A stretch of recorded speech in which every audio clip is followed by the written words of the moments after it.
The first quote says, "Atheists' anger doesn't prove that we're selfish or joyless or miserable.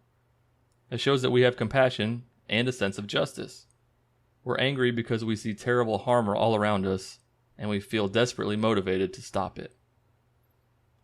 This quote resonates with me because I see stuff like this all the time. When I post on TikTok or whatever, people will say, "You're obviously not happy. Look at you. Look at your life. You can't be happy. All you do is talk about Christianity." But this quote talks about that. Like, it doesn't mean that I'm joyless or miserable. It means that I have a sense of justice. I'm trying to bring awareness to what's going on. The second quote from Greta Christina is, "If you don't think you're closed-minded for not believing in Zeus, then please don't accuse atheists of being closed-minded for not believing in your God." Think about that. If you're an atheist listening to this, you probably have been called closed-minded a few times. I do. Use that logic against the people who are saying this to you. Are you closed-minded? Any more than they're closed-minded about other gods? They don't see it that way.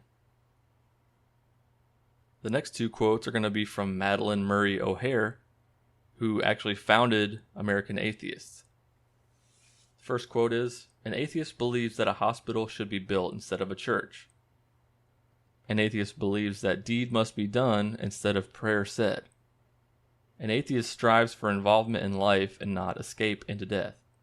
He wants disease conquered, poverty vanished, war eliminated." Second quote from Madeleine, "An atheist loves himself and his fellow man instead of a God.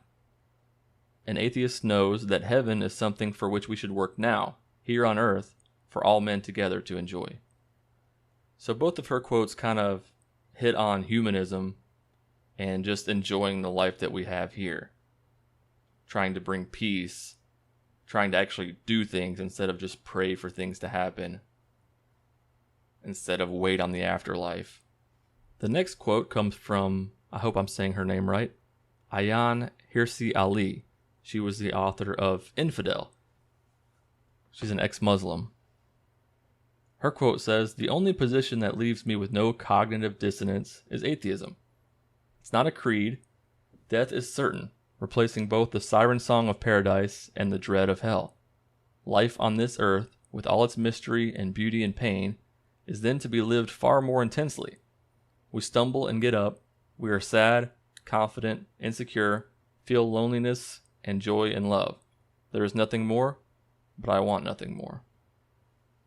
Again, stressing the importance of our life here on earth.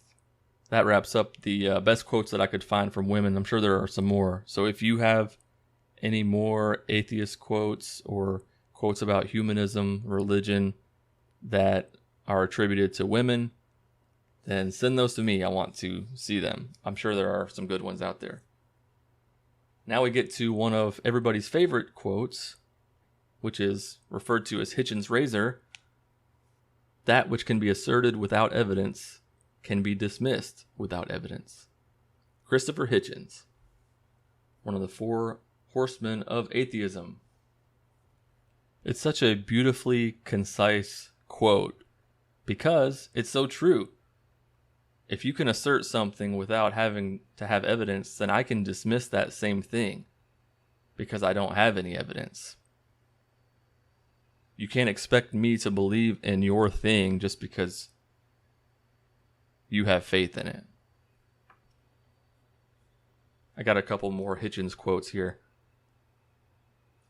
"We keep on being told that religion, whatever its imperfections, at least instills morality.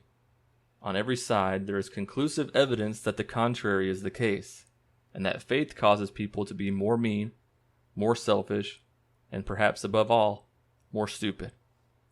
It's true, though. I mean, look at the Bible.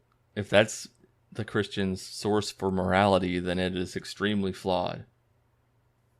And it goes beyond just Christianity, but religions in general. There's so much war and violence, fighting over which God is right. The last quote from Hitchens on this list is just one that I included because I think it's pretty funny. "For God so loved the world that he gave his only begotten Son, that whosoever believeth in him will believeth in anything. Hitchens 3:16. Hitchens definitely was not shy about taking jabs at religion, that's for sure. Next up on the list, we have Richard Dawkins, who is another member of the Four Horsemen and one that Christians really love to hate.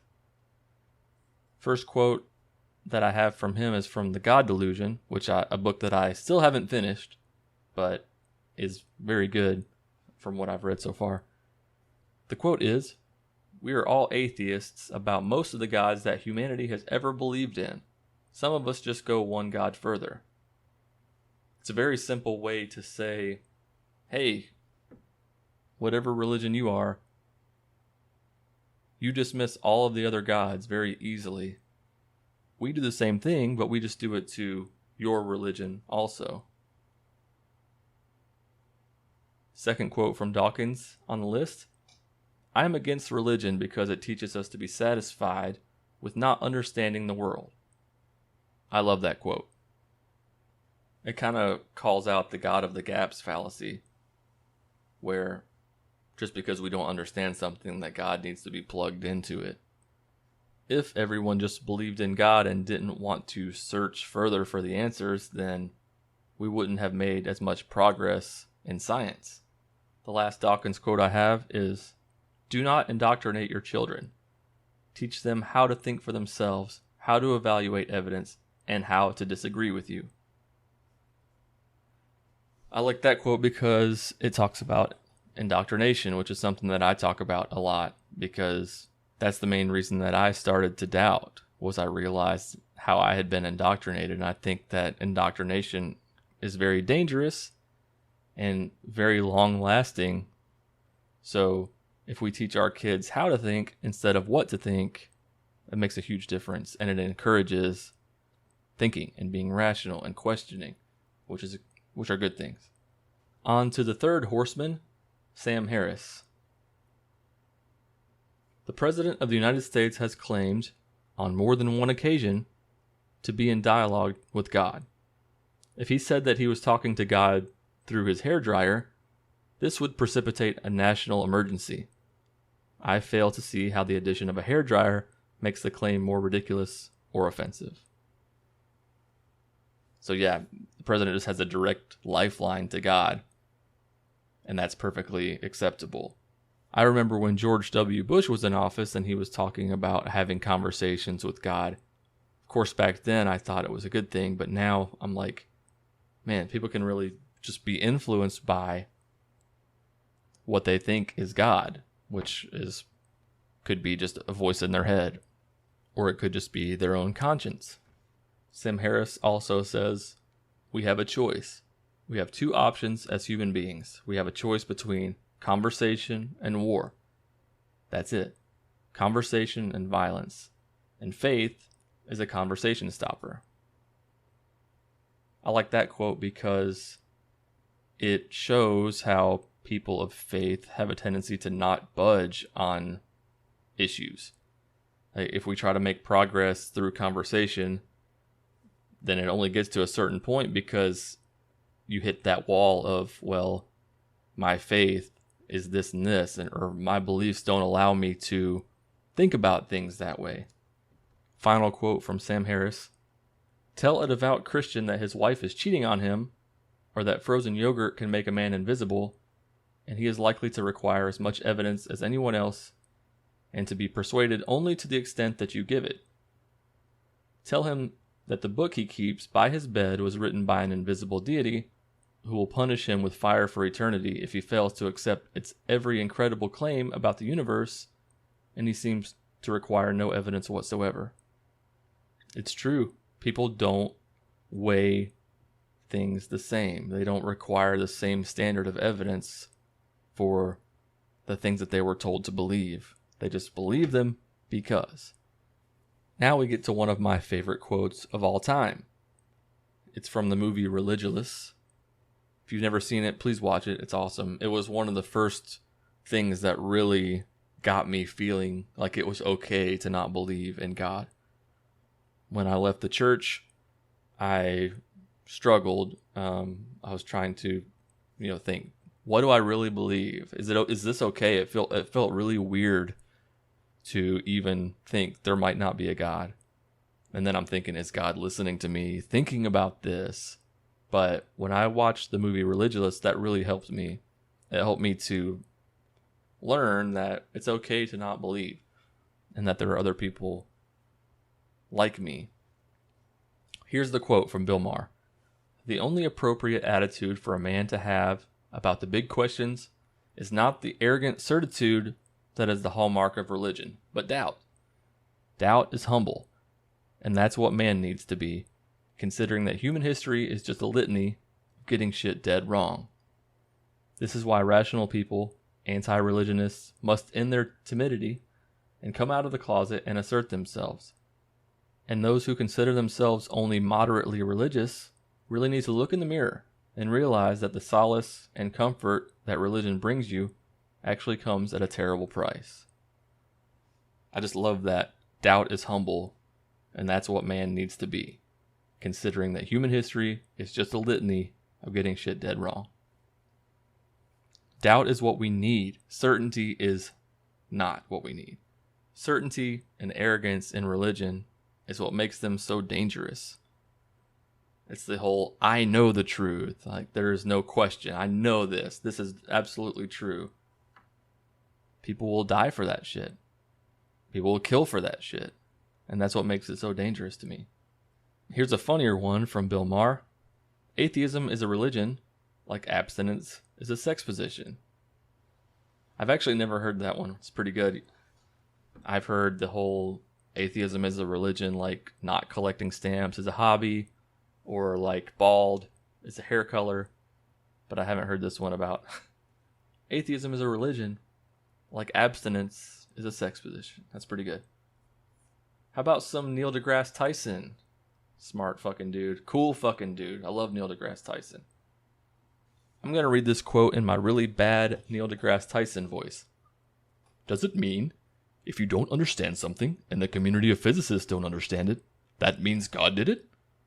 If that's how you want to invoke your evidence for God, then God is an ever-receding pocket of scientific ignorance that's getting smaller and smaller as time moves on. It's a really bad Neil deGrasse Tyson. I just wanted to switch it up, Just wait till I get into my Stephen Hawking voice. I'm actually just kidding. I don't have any Stephen Hawking quotes on this list. But yeah, Neil deGrasse Tyson, he knows about the God of the gaps. That's what he's talking about here. Just because we don't understand something doesn't mean that we can just assume that God did it. I saw him talking one time about how if we were to just plug that in, God did it, and then 10 years later we find out the real answer, then God gets smaller. And that's what he's talking about here. Like, if we say, oh, God did it, and then we figure out, oh, this is the natural explanation, then that just diminishes what God is in our minds. And then 100 years from now, it's even smaller. And then 100 years from then, he's even smaller. So just because we don't understand it doesn't mean we get to say it was God. You know who's the man? Matt Dillahunty. He is the man. Host of the Atheist Experience. I love listening to Matt. He's so sharp, so witty. He's just got a response for everything, and just, I love it. But here's a quote from Matt. I have reasonable expectations based on evidence. I have trust that has been earned. I will grant trust tentatively. I don't have faith. Faith is the excuse people give for believing something when they don't have evidence. And, faith is the answer that you're going to get from most people when it comes down to it, of why they believe. Yeah, they'll say evidence too, but there's not enough evidence alone for someone to believe in a God. Maybe some people, but on the overall, most people believe because of faith. And faith is just what you have when you don't have evidence. There's nothing wrong with having faith in a God. I'm not saying that people are stupid for believing in God or anything like that. But they should just admit that it's a faith thing. It's not they don't believe because of evidence. They believe because of faith. Another quote from Matt, just a real simple one, and it's one that I use sometimes. I want to believe as many true things as possible and as few false things as possible. That's just a good rule for everyone. Don't you want to believe in true things? Don't you want to find the answers? Like, I'm not an atheist because I don't want to believe in God. I'm an atheist because I just don't have the evidence to believe in God. So if someone were to present evidence and be like, boom, and then I'm like, oh shit, and then I have reason to believe there's a God, I would believe. It's not a pride thing. I just want to believe in true things. I don't try to will myself to believe in something just because I want it to be true. I would rather believe in true things and not believe in false things. Here's a quote from Carl Sagan that is pretty similar. It's along those lines. You can't convince a believer of anything, for their belief is not based on evidence. It's based on a deep-seated need to believe. And that is why I think that a lot of people do believe, is because they feel like they need to, that they need a God to be there. That, what is the point of this life if there is no God? I think that's probably human nature, existentialism. Why are we here? But because we have those questions, that doesn't necessarily mean that there is an answer for that. What would an atheist quote list be without George Carlin? I'm not going to try to do a Carlin impression, but this is from some of his stand-up. Religion has actually convinced people that there's an invisible man living in the sky who watches everything you do, every minute of every day. And then the invisible man has a special list of 10 things he does not want you to do. And if you do any of these 10 things, he has a special place, full of fire and smoke and burning and torture and anguish, where he will send you to live and suffer and burn and choke and scream and cry forever and ever till the end of time. But he loves you. He loves you. And he needs money. He always needs money. He's all powerful, all perfect, all knowing, and all wise. Somehow just can't handle money. How about Voltaire, French philosopher? Dude was spitting fire back in the day. Voltaire says, those who can make you believe absurdities can make you commit atrocities. It kind of makes me think about all of the genocide done in the name of God, including that in the Bible. And then a very simple quote from Voltaire: dare to think for yourself. I love that. I actually posted that on my Instagram story today. And closing it out is going to be Thomas Paine, author of The Age of Reason. Dude was spitting fire too back in the day. I do not believe in the creed professed by the Jewish Church, by the Roman Church, by the Greek Church, by the Turkish Church, by the Protestant Church, nor by any church that I know of. My own mind is my own church. All national institutions of churches, whether Jewish, Christian, or Turkish, appear to me no other than human inventions set up to terrify and enslave mankind and monopolize power and profit. Second quote from Thomas Paine: science is the true theology. Next quote from Thomas: as to the book called the Bible, it is blasphemy to call it the Word of God. It is a book of lies and contradictions, and a history of bad times and bad men. There are but a few good characters in the whole book.